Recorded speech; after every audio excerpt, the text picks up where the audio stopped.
Gordon Goes Foreign.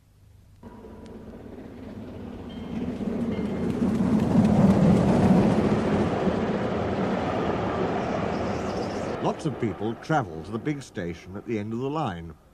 Engines from the other railway sometimes pull their trains. These engines stay the night and go home next day. Gordon was talking one day to one of these. "When I was young and green," he said, "I remember going to London. Do you know the place? The station's called King's Cross." "King's Cross?" snorted the engine. "London's Euston. Everybody knows that." "Rubbish," said Duck. "London's Paddington." "I know. I worked there." They argued till they went to sleep. They argued when they woke up. They were still arguing when the other engine went away. "Stupid thing," said Gordon crossly. "I've no patience." "Stupid yourself," said Duck. "London's Paddington. Paddington, do you hear?" "Stop arguing," James broke in. "You make me tired. You're both agreed about something anyway." "What's that?"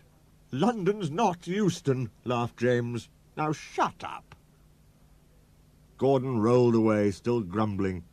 "I'm sure it's King's Cross. I'll go and prove it." But that was easier said than done.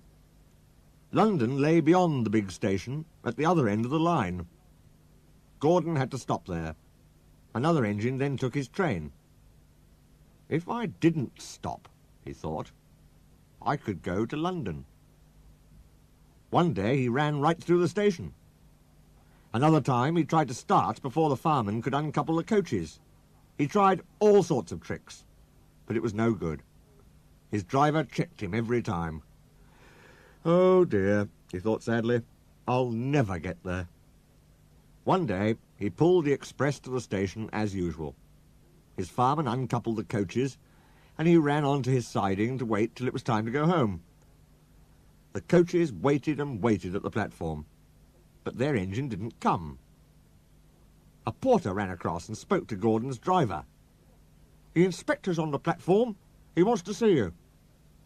The driver climbed down from the cab and walked over to the station. He came back in a few minutes looking excited. "Hello," said the fireman. "What's happened?" "The engine for the express turned over when it was coming out the yard. Nothing else can come in or out. They want us to take the train to London. I said we would if the Fat Controller agreed. They telephoned, and he said we could do it. How's that?" "Fine," said the fireman. "We'll show them what the Fat Controller's engines can do." "Come on," said Gordon, "let's go." He rolled quickly over the crossings and backed onto the train. It was only a few minutes before the guard blew his whistle, but Gordon thought it was ages. "Come on! Come on!" he puffed to the coaches. "Come on, come on, come on, come on, come on, come on, come on! We're going to town, we're going to town," sang the coaches. Slowly at first, then faster and faster. "We're going to town, we're going to town, we're going to town, we're going to town." Gordon found that London was a long way away. "Never mind," he said.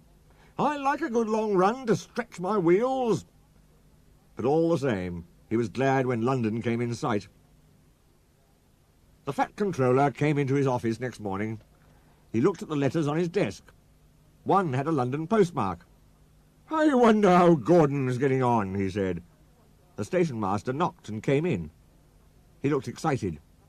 "Excuse me, sir, have you seen the news?" "Not yet, why?" "Oh, just look at this, sir." The Fat Controller took the newspaper.